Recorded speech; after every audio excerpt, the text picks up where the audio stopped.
এই ভিডিওতে এই মন্দিরটা পুরোটা তোমাদেরকে আমি জাস্ট ঘুরে দেখাচ্ছি। এখানে শিল প্রভুপাদের সমাধি মন্দির আছে, আর তোমাদের চারপাশটাও ঘুরে দেখাচ্ছি। এত সুন্দর এই জায়গাটা, কি বলবো তোমাদেরকে, না দেখিয়ে আমি থাকতে পারলাম না। তোমরাও দেখো কত সুন্দর, এবং কমেন্টে যে অবশ্যই বলো যে সুন্দর কিনা। বন্ধুরা, ইসকন মন্দিরের সবথেকে পুরনো মন্দির হচ্ছে এটি, এবং এই মন্দিরে সামনেখানে জায়গাটা দেখো কত সুন্দর, কত মানুষ বসে আছে, সেলফি তুলছে, গল্প করছে, আর পিছন দিকে আছে প্রভুপাদের সমাধিস্থল, এবং সেইখানে আবার হরিনাম সংকীর্তন হয়। সেই ভিডিওটা আমার অলরেডি আপলোড করা আছে, তোমরা চাইলে আমার চ্যানেলে ভিজিট করেও দেখতে পারো। কিন্তু তোমাদের এই পুরনো মন্দিরতে চারপাশটা আমি ঘুরে দেখাচ্ছি, কত সুন্দর পরিবেশ দেখো। তোমরা যারা মায়াপুরে ঘুরতে আসবে এবং ইসকন মন্দিরে প্রবেশ করবে, অবশ্যই এই পুরনো মন্দিরটা একবার চারপাশটা জাস্ট একটুখানি ঘুরে দেখে নিও। অসাধারণ একটি মনোরম জায়গা। এখানটায়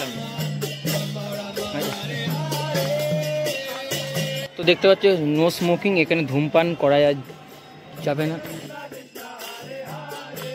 কত সুন্দর সুন্দর ফুলের গাছগুলো, আর এই ফুলের গাছের ফাঁক থেকেই দেখা যাচ্ছে সেই ইসকনের পুরনো মন্দিরটি।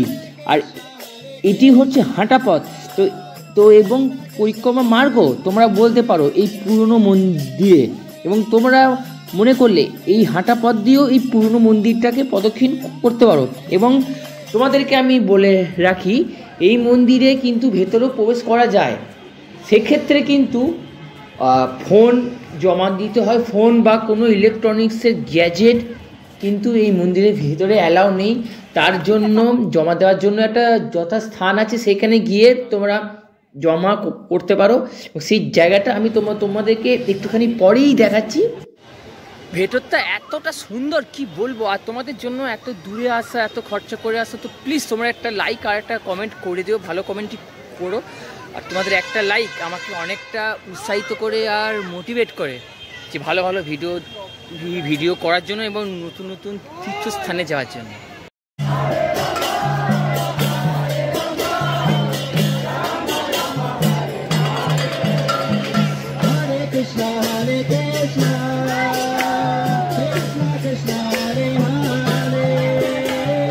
বন্ধুরা, কি অসাধারণ লাগছে না? জাস্ট অ্যামেজিং, অসাধারণ, অভূতপূর্ব।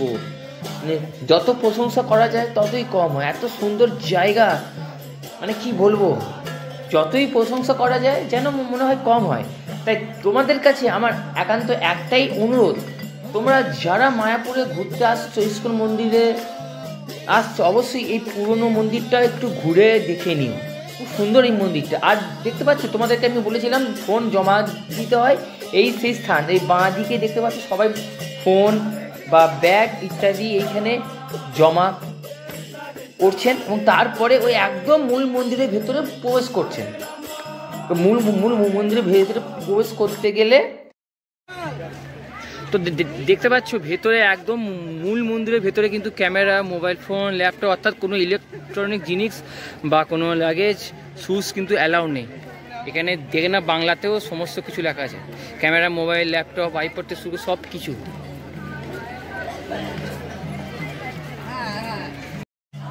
বাঁ দিকে দেখতে পাচ্ছ এখানে খুব সুন্দর সুন্দর বসার জায়গা আছে। এই বসার জায়গাতে বসে তোমরা বিশ্রামও করতে পারো, গল্পও করতে পারো। অনেক মানুষ কিন্তু এই বিশ্রাম জায়গাটা বসে আছেন, কেউ গল্প করছেন, আবার কেউ আড্ডা মারছেন। আর দেখো, আর অনেক মানুষ ঘুরে ঘুরে এই মন্দিরটাকে দর্শন করছেন। আর এই মন্দিরে সামনে কিন্তু মহাপ্রসাদ বিক্রি হচ্ছে।